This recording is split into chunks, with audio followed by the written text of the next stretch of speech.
Hello, everybody, and thank you for tuning in to the Liberty Report. With me today is Daniel McAdams, our co-host. Daniel, good to see you. How are you this morning, Dr. Paul? I'm doing very well, and we right. have a special guest today, and we're excited about that. And I'm going to hold up a book that he's written, and we'll do a little discussion about his book. But he's also been involved in the libertarian movement for a long time. Has a radio talk show, and I've been on it at least 3 or 4 times. He might even tell you how many times I've actually been on it. But he's been in this business of promoting libertarianism for a long time, but especially in the last 15 years. But the book is something that is dear to our hearts. It's on foreign policy, and guess what? He's a non-interventionist, and he writes about Afghanistan, and it's called A Fool's Errand. Time to end the war in Afghanistan. Scott, welcome to our program, and let's end that war as quickly as we can. Thank you very much for having me, Dr. Paul. Okay, very good. As you know, I consider you to be the greatest American hero ever. Oh, so calm down. Very happy to be here with you. So, what got you first involved in the libertarian movement? You've been involved even before you had your radio program, and you have, how many interviews have you done now? I was making fun of a few interviews, but you've had quite a few, haven't you? Yes, it's 4,600 and something interviews now, going back 15 years to April 2003. Right. At the beginning of the war. And that is, you have a scotthorton.com. .org, right. .org, and you post and it that's there. 30 interviews of you so far. Oh, boy. 30. That ought to be enough. not quite yet. I got some questions still. Well, and also I see it a lot of times on antiwar.com. It pops up there too. So you've worked with anti-war. But what got you motivated on this, other than the fact that the war in Afghanistan is insane? I was kidding you before. I said, you better start making notes about writing the next book. When are we going to stop the war in Syria? I know. It goes on and on. But of course, our goal should be to stop all these ridiculous wars of aggression, and that's where our real problem is. But I'm sure that you keep up to date on these various invasions that we have made, and we've just finished this weekend. I guess you were very much aware of what was happening and probably not too encouraged by our reaction in Syria.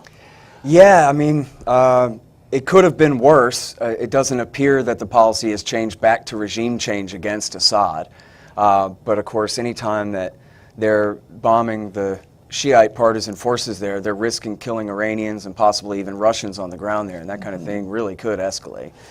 Now, we talk a lot about Syria recently because they've been more in the news, but Afghanistan's been in the news for a long, long time. Yeah. And the way it started, we could spend a couple hours going into the details of that, and you have detailed a lot of this. But do you see similarities between how we slip into wars and get involved in Afghanistan, and yet we never seem to learn? Yeah, it is. It's the same in Afghanistan as it is in Yemen, Somalia, Iraq, and Syria, and Libya. Once they get in there, it's just another government program. They never can solve the problem that they claim that they're there to fix, and so they just make matters worse, and that gives them more to do. And so here we are, working on almost 17 years later and still occupying Afghanistan. Yes. Daniel, do you have a question for Scott? Yeah, Scott. I've known you for a number of years. I've been on your show. Actually, just this last week I was on your show, and I love your show. It's you've really built something. But one thing your reputation is as a meticulous researcher. I mean, you dot the I's and cross the T's when it comes to these things. And I really think that's important at a time when people throw out opinions left and right. But I would like to talk about your book with that in mind. And I remember because we talked as you were writing it, and you agonized, blood, sweat, and tears pouring out of your body as you were writing it, getting everything right. Walk us through writing the book and tell us what it's about if you can. Sure. Thanks. Yeah, I'm a big fan of yours too. So thanks. Okay, so the book actually started out, it was going to be refuting the war on terrorism in general. And then I basically got stuck in the Afghan quagmire, and chapter 2 ended up becoming a whole book.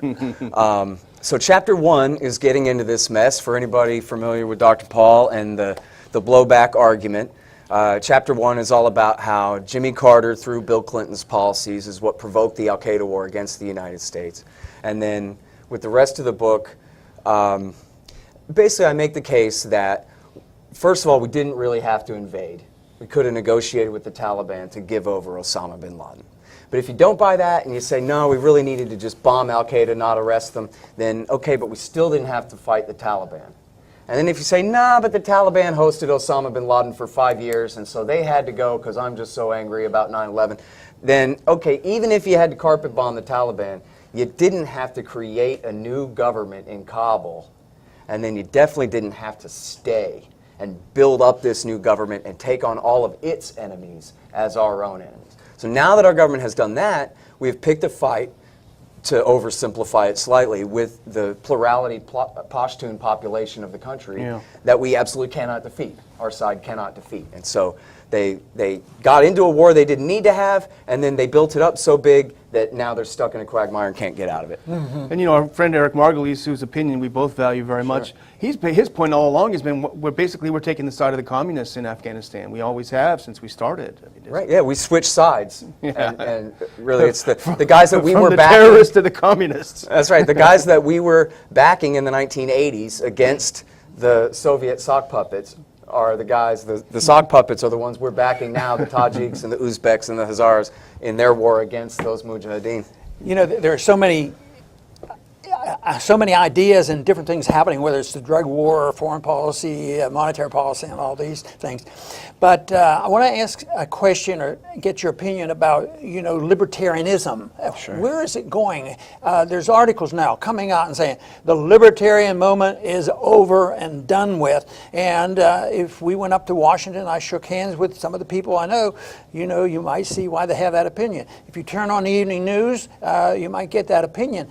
But I make an effort to try to refute that, and also to come down on the side of optimism. So tell me where you stand on that, on the unfairness of saying, well, libertarianism is, it's almost like it's orchestrated, and to show that we don't exist anymore. At the same time, it's always painted so negatively. Right. Well, part of our problem is we eschew power.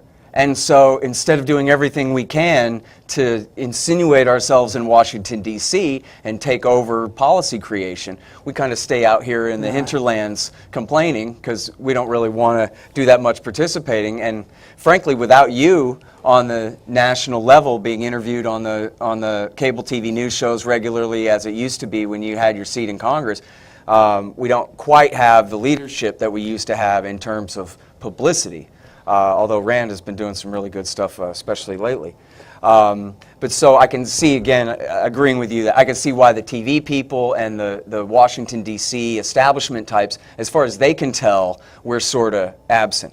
And yet, out in the country, it's not like that at all. I think that, primarily because of your two presidential runs, that did so much to boost the discussion about real economics, Austrian school economics, peace and limited government and all these things, and to show people, especially by example, really, that you don't have to be a liberal or a leftist or some Michael Moore millionaire communist hypocrite to be anti-war, that you could be a Texas conservative Republican and be more anti-war than those people even.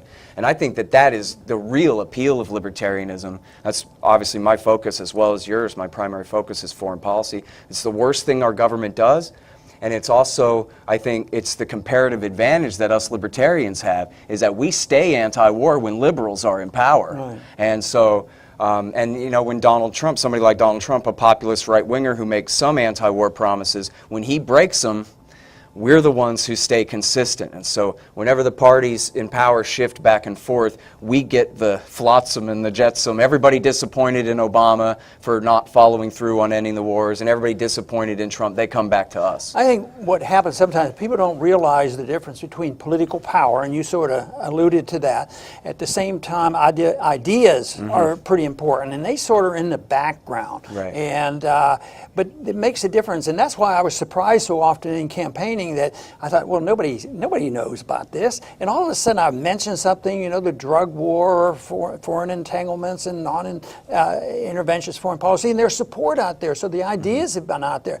So I think if we're looking to see that libertarian ideas can only be present by a political knowledge and a political presence, I think you can be discouraged. But I think that the ideology is so important, because I think, with the drug war, we've made progress there until we got the current Attorney General. Right. But I don't think he's going to get anywhere. I think nullification has been heard. I think the Federal Reserve has been out there, and in spite of the disaster of the foreign policy, I think the American people actually are with us on foreign policy. Why are we going into these wars? That's why the work that you do and all of us that try to do is getting the truth out, because I think truth is more powerful than all the power of these politicians. Right. Truth wins out in the end. Absolutely. Well, and especially when their policies are completely crazy and wrong and immoral. Backing Al-Qaeda, the only enemies of the American people, against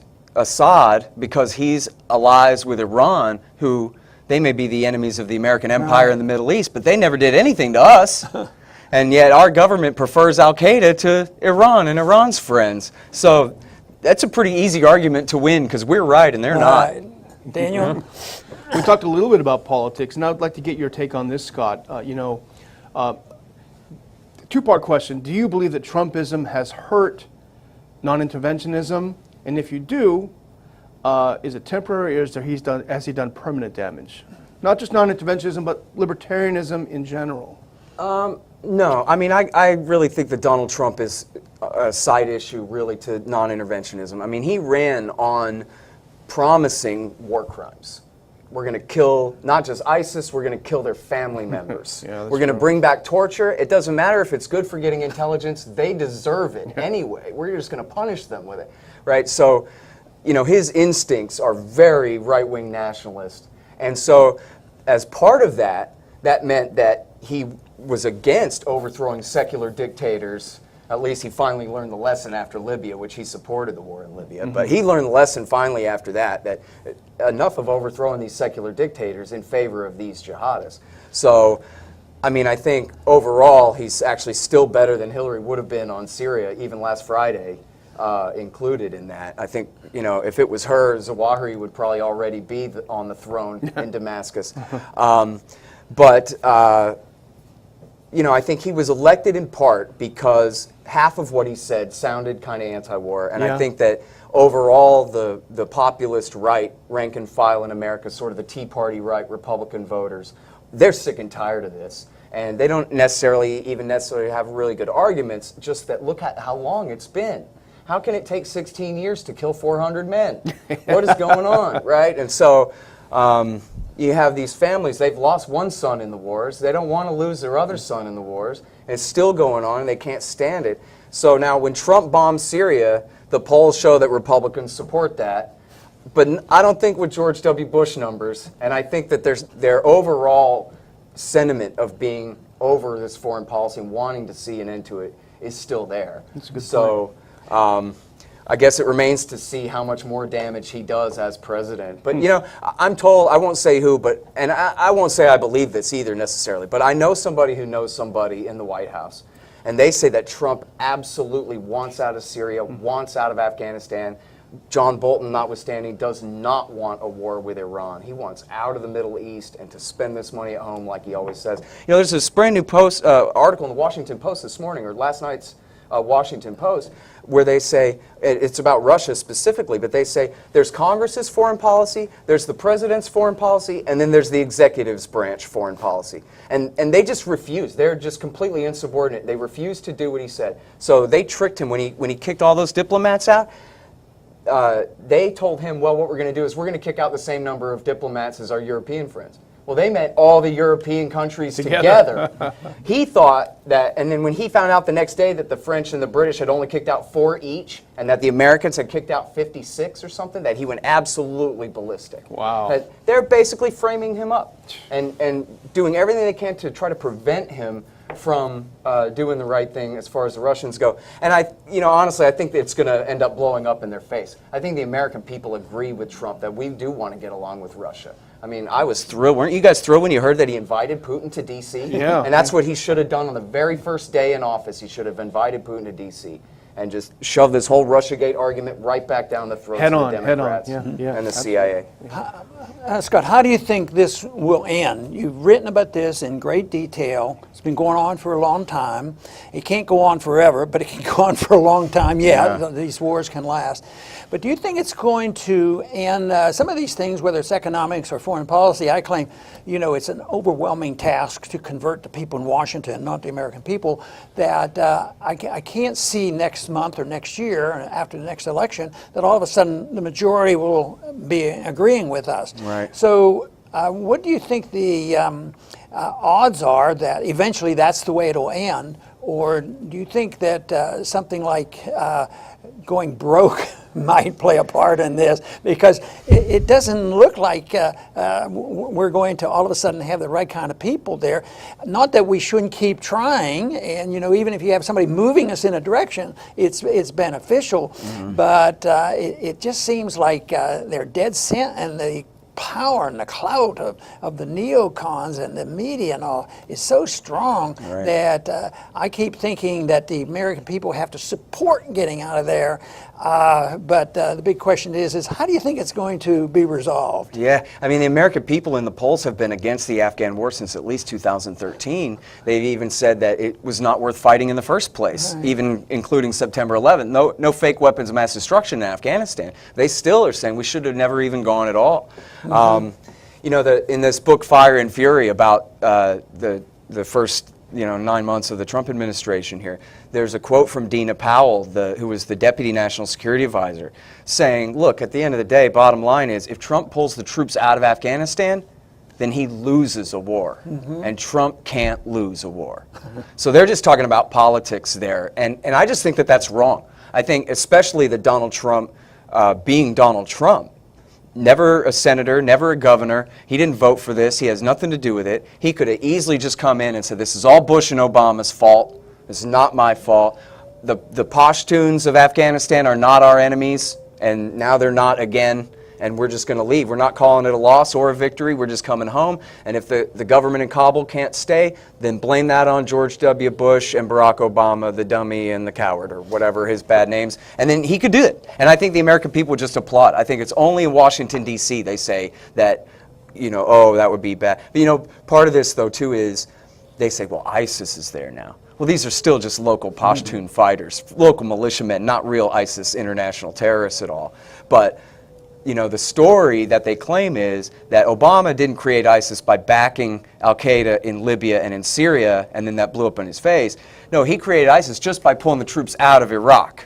So the lesson is you can never pull any troops out of anywhere, because then anything bad that happens in that country will be your fault. Troops. Right, exactly. Send in more troops. Right. So now anything bad that happens while their troops are still there, well, that's just despite their best efforts, right? But I just think that that's wrong, and I think the American people are over it. I think if Donald Trump ended the Afghan war tomorrow and told the American people, look, you're going to hear a lot of criticism about this, pick which side you're on, I think the American people would side with him, hands down. You're right. Scott, I want to thank you for being with us today. It's a great book here. I want to put it up again for our viewers to see, because Scott writes well, and he also is on the side of non-intervention. He knows about Afghanistan, and he knows how to apply that to our total foreign policy. Scott, thank you very much for being with us today. Thank you, sir. Really appreciate you having me. And I want to thank our viewers for tuning in today, and please come back to the Liberty Report soon.